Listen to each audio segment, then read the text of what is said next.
We start with a third arrest in a deadly shooting in St. Pete over the weekend. Right now, a 16-year-old boy is facing a first-degree murder charge in what officials describe as a drug-related robbery gone wrong. Police say he and two other teens tried to rob 21-year-old Marcus Rivers Saturday afternoon when it turned into a gunfight. One of the shots killed Rivers and hurt one of the teens, who was still in the hospital this evening. He and the third teen are facing charges of first-degree murder. Now, this comes as the Pinellas County Sheriff's Office continues to investigate a murder-suicide that happened the same day. Police say a 17-year-old boy shot and killed a 14-year-old girl and then himself at a home where he was dog-sitting. 10 Tampa Bay's Aaron Parsegian joins us live in St. Pete. And Aaron, in both cases, police say the shooters used guns they should have never had access to.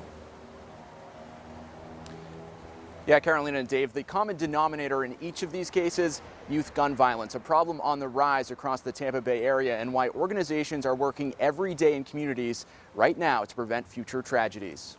It's indicative of a bigger problem that we have with juvenile crime. Police across Pinellas County continue investigating after a violent weekend in which 3 people were killed in 2 separate incidents. In each, investigators say the ones behind the guns are all teens. We look for patterns.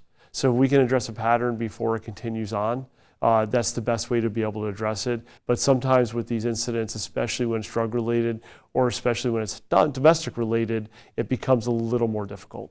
It's a problem that starts in the communities where organizations are right now working with kids to guide them on a better path. We're able to teach them about gun violence, like who it affects, how drugs and alcohol plays a role. Why do we remain silent when we know people who are taking other people's lives? And when could we take a stance?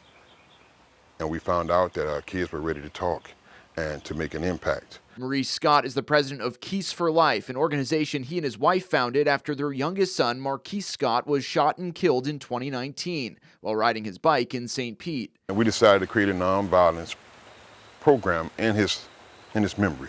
He says incidents like what happened over the weekend are a reminder of just how many people are impacted when a kid loses their life. Most people from the outside, they see the gun incident. They see the life taken, and they see possibly kids taken to jail. What I see is families impacted. I see mothers crying, like my wife was on the floor 5:30, 6 o'clock in the morning with my son's book bag clutched, crying, weeks. A year later, still going through this. And partnering with the city and county, he talks with kids, their parents, and other members of the community. So far, hundreds have been educated and signed a pledge to put weapons down. The main purpose is to plant the seed of personal accountability for the safety of our communities into their hearts and minds so that they'll adopt the nonviolent lifestyle, and they'll be the ones who'll be changing our communities. Yeah, their organization is now in their 3rd year, and they're hoping to grow that message and get more eyeballs and ears on what they have to say. You can read more about that organization right now on our free 10 Tampa Bay app. We're live in St. Pete tonight. Aaron Parsegian, 10 Tampa Bay.